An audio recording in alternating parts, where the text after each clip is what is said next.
we became mean to each other. We were very short with each other. Like at the time, I wanted to say a lot of things that were so unreasonable and could actually not be done by you, like alone. But I was tempted to say them just so that I could feel like I'm letting out frustration. Okay, like why? Don't give me the baby. I don't want to take Kai now. Yeah. I don't want to. Yeah. You know, because I'm tired. I'm stressed. I'm tired. You do it. You handle it. Yeah. You're his mom. But like, if you had said that to me. Yeah, I wanted to say that. I wanted to say that. But I'm glad I didn't. Essentially, what it was for that first year was really just like a tag team match, but we both didn't like each other. So we were forced to work as a team, but neither of us were having a good time doing it. Yeah. I think that's a great way of explaining it, though. Yeah. Hey everyone! Hey guys. Welcome back to my channel. Thanks for tuning in. Now, this is something that I've spoken about a couple of times on my Instagram. I did do a video myself, but it wasn't the whole story. Mm-hmm. Check that video out. But I really wanted Kev to come on because I think it's obviously really important to get a man's perspective, a husband's perspective on how it affected our relationship. This is definitely a topic that I think isn't really spoken about often enough in public. I always say like becoming parents broke us. I know that sounds really like hectic to some people because I guess there is this sort of perception that you have a baby and everything is hunky-dory. I mean, from pregnancy up until whenever, it's like, amazing. You and your husband become one. The expectation, I think, is that a baby sort of pulls you together. Yeah. But what it actually does is that it pushes you apart. Look, we can't speak for every couple. No, we can't speak for every right? But in our experience, I think that's what happened. Yeah. I think most of the time, couples are embarrassed or ashamed about admitting that becoming parents is really difficult for them and like on their marriage or their relationship. And that's why whenever I have been honest about it, I get a mix of reactions. Like people are like, oh my God, how can you say that? Because a lot of people don't admit it. I also get the reaction of like, oh my God, thank you for saying it because it was really hard on us too. That's why we wanted to sort of come together and just explain how things kind of unraveled. I'd say like first year I think was the toughest. Yeah, the first year. So that first year of becoming parents and what it did to our relationship. Please remember to subscribe to my channel, hit the notification bell below, and follow me on my social media platforms. I think the expectation versus reality was very different. They were on opposite ends of the spectrum. Completely different. And the reason for that is because it was so disruptive to how we normally did things. Yeah. In terms of our lifestyle, what we enjoyed doing, the things how we like to spend our downtime with each other. It changed everything. How we ate. We got used to eating cold food, separately. It was a very lonely journey, I think, for both of us. Yeah. We each had demands, not in like a negative way, but in the sense that you could obviously only breastfeed and I had to pick up other things. Whenever we were doing those things, it was a lonely experience, obviously with Kai. One parent and Kai. Never necessarily did everything together as like a unit. Yeah. So it was lonely in that sense. What I had expected was much easier than what the reality of the situation was. What did you expect though? Well, I expected it to be difficult initially, just from a sleepless nights point of view, like for a few weeks maybe. Okay. It was like a year. Yeah. It was a year of disrupted sleep. Yeah. And that's just the first thing. That's not the only thing. Yeah. I thought that teething happened once. It didn't happen with every single tooth. Yeah. And there's a lot of teeth. Things like that, like expectation versus reality is very, very different. Yeah. You hear it all the time. You're like, oh yeah, you're not going to get sleep. And even now when I say that to people who haven't had kids before, they're like, oh yeah, but I can party all night and, I'm A-okay. And I'm like, no. That's not that kind of lack of sleep. You can get away with doing that with a long weekend. Like having a big weekend. A weekend where you have like a party weekend with 4 your hours, friends or like a bachelorette with a then kid. But then you have the week to recover. Yeah, or the next weekend to recover or whatever it is. But you are not given an opportunity to recover for like a year.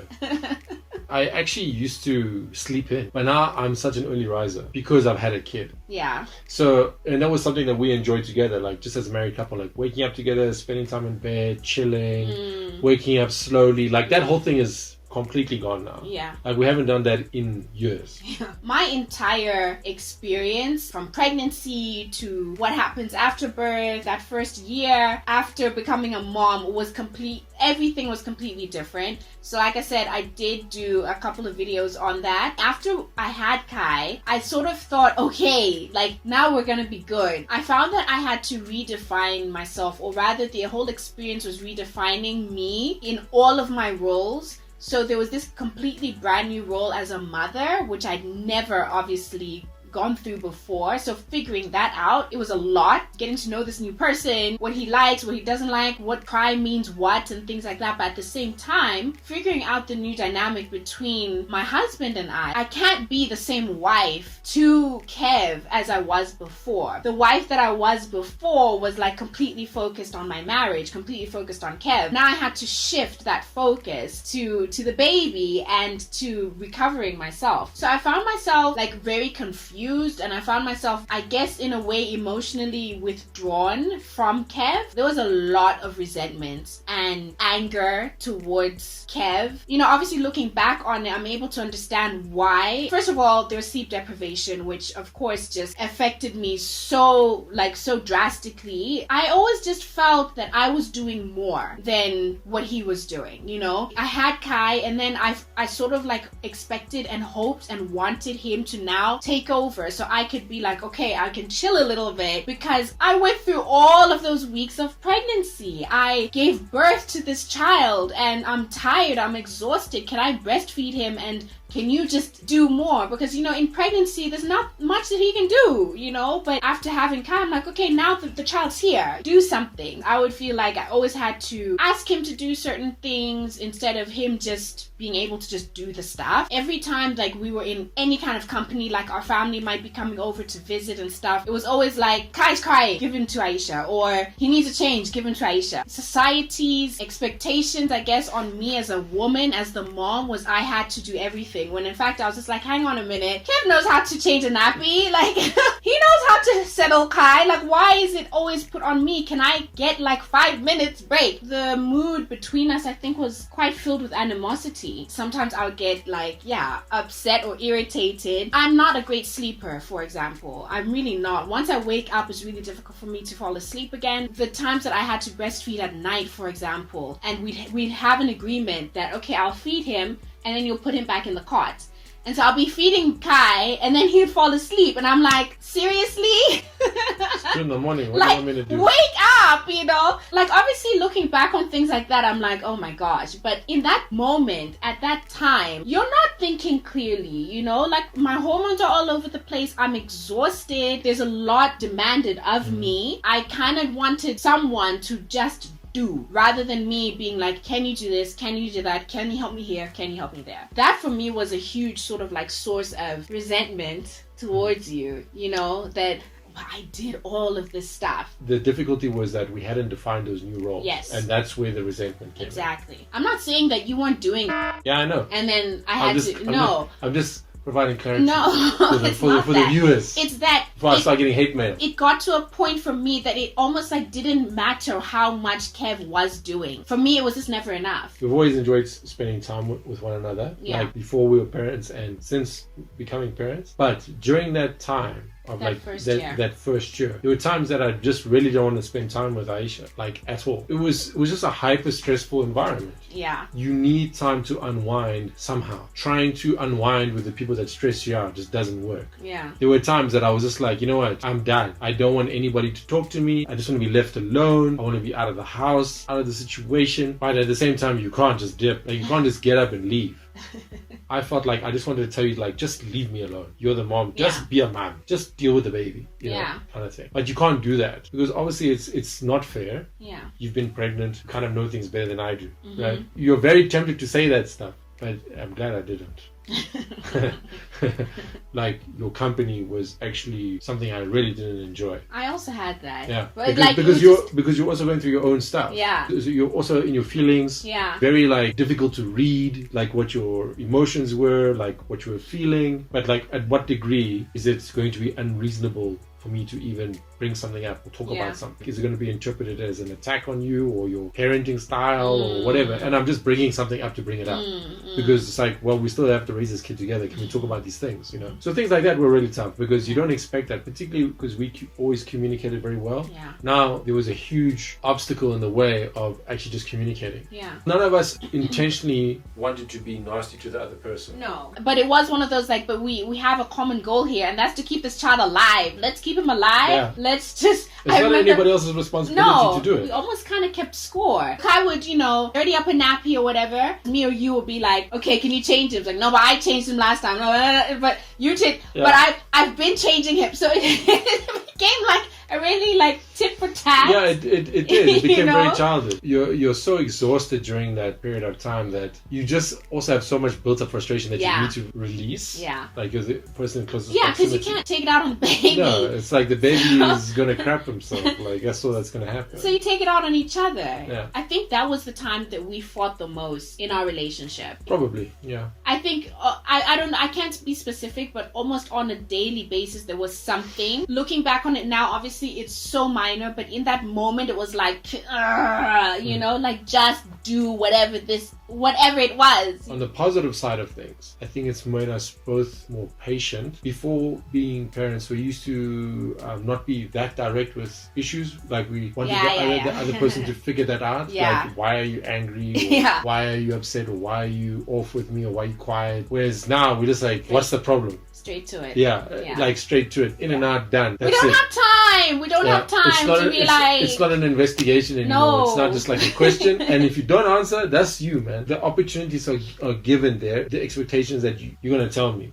And I'm going to tell you. There was never a time when we could actually be together without Kai needing one of us to do something with him. We could actually never spend time together as a threesome. Very rarely. It was very rare, particularly at that age, that 0 to 3 months. It's like sleep for 2 hours, wake up. Sleep for 2 hours, wake up. So you cook when the baby's sleeping, but then when it's time to eat, he's up, or you've just put him down. But what happened with Kai is that as soon as you try to put him down, he would wake up and freak out. So that's why we could never eat together. Like one of us always had to hold him somehow while the other person ate. But not just hold him any kind of way. We had to walk around with him or have him lie down but then hold him. So there's like human contact all the time. He always wanted to be touched. All the time. Even if you try to be slick, like your hand is like this and you one finger, two finger, like you're removing your fingers one by one. As soon as you release the last one, he's up and he's freaking out. So when I say we used to eat cold dinners apart, either I would be with Kai I'm eating, while you're eating, and then vice versa. If we wanted to eat together, one of us would have to hold him with one hand and then eat with the other. Kev and I were together for 12 years before I had Kai, so we really did know each other and everything. But what we didn't know was, I didn't know Kev's version of fatherhood. He didn't know my version of motherhood. I didn't know my own version of motherhood, and vice versa for you. So you were figuring it out in your corner. I was figuring out my corner, but we had to meet in the middle, like you said, and actually work as a team at the same time. The reason why I use the term break was because I feel like we really had to unlearn and modify and change. Not even modify, just scrap. Scrap a lot of the things that were very fundamental to our relationship. Just scrap them and replace them. Replace them with stuff that made sense in this new. And it's difficult to let go of something that used to work. That you've relied on for a long time. And now it doesn't work anymore. We got to a level of a stress plateau, right? Where there was no longer a spike and a dip, a spike and a dip, a spike. It was kind of like a constant state of stress. I feel like a lot of couples stay there and they don't know how to go back. But I think the reason why that doesn't work for them is because maybe they're still trying to go back instead rather than of going forward. The only reason why we were able to evolve past that was because we both realized that, you know what, this isn't the kind of marriage that we want. We don't want to be unhappy parents. So I was very honest about what I needed from him, from just life in general. I needed time on my own. You were able to be honest with me about what you needed and what I needed to do to help you get that. We were able to use the communication skills that we had before to sort of like get us out of that situation of like constant stress and just sort of like being apathetic. So I hope you guys enjoyed this video and found it helpful and useful. Please let us know how did first time parenthood work out for you? If you are expecting a baby, do you have any questions? What are you worried about the most about, you know, becoming a mom or becoming a dad? We'd love to continue the conversation in the comments below, so please drop one. While you're here, check out some of our other videos on my social media platforms and hit the notification bell below. Please remember to subscribe to my channel. We will see you in the next one. Bye. Ciao.